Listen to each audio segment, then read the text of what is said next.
Dans cette vidéo, je vais vous montrer comment configurer un Z8 ou un Z9 avec un iPhone, donc sans aucun câble, en partage de connexion, avec un boîtier donc, qui sera passé en SAV pour bénéficier de l'extension NXField spécifiquement, qui nécessite une mise à jour payante en service après-vente. Donc on va faire en fait pas à pas toutes les étapes de configuration. On va commencer par le boîtier. Tout se passe dans les menus réseau. Alors il y a quelques éléments qu'il faut prendre en compte avant d'aller directement faire les réglages. Premièrement, la bande de fréquence du routeur.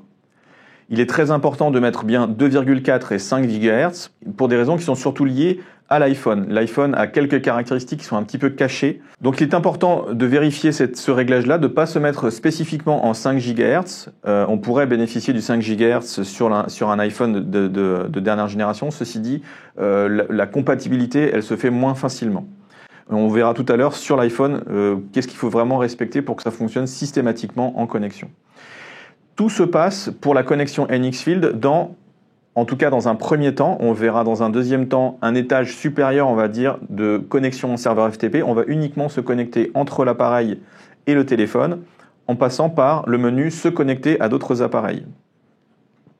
Ici, j'ai différents paramètres de prise de vue. Le déclenchement synchronisé va me permettre, depuis l'application NXField, de déclencher le boîtier. Si je ne mets pas en déclenchement synchronisé, le boîtier ne sera pas visible. Ensuite, on a les paramètres réseau. Ça, c'est le plus important, c'est de se connecter très simplement au téléphone. Comment on fait? On rentre dans les paramètres réseau et on va créer un nouveau profil. Ici, on démarre. Je vais l'appeler pour la vidéo, Nikon, peu importe, ou même juste NXField, pourquoi pas, NXField.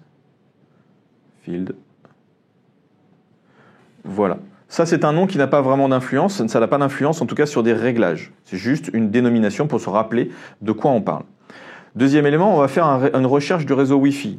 Donc sur mon téléphone, je vais devoir activer le partage de connexion. Si je cherche un réseau Wi-Fi, je vais le chercher en mode serveur, c'est-à-dire que mon téléphone devient le serveur.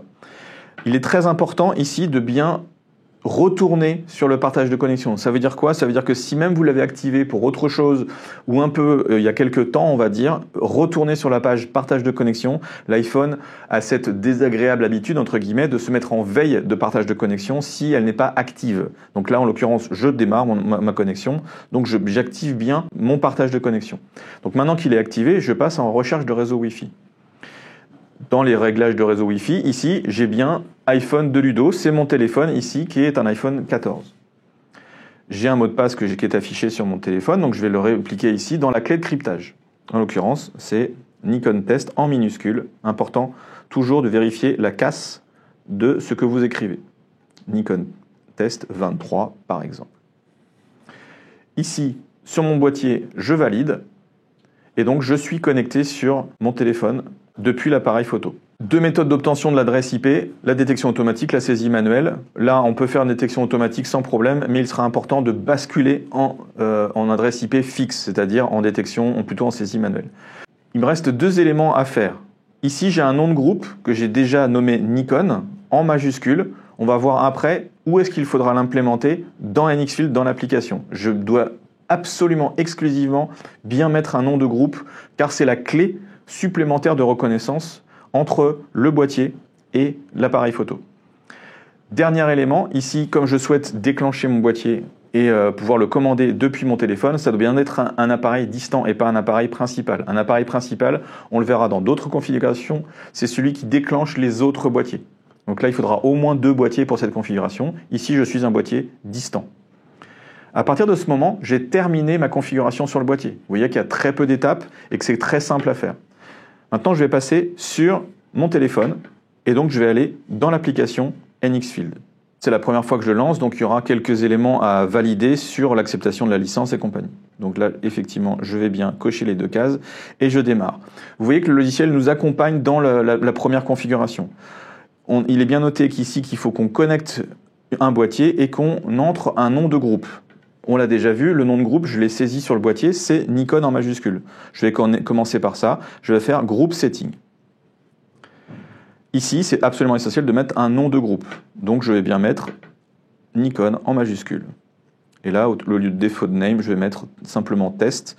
Le display name, est autre chose. Ça permet d'englober différents groupes et ce sera pour des configurations plus larges. Là, en l'occurrence, ça ne nous importe pas d'avoir un nom d'affichage qui soit différent du nom de groupe. Le nom de groupe, c'est celui qui est la clé entre le boîtier et le téléphone.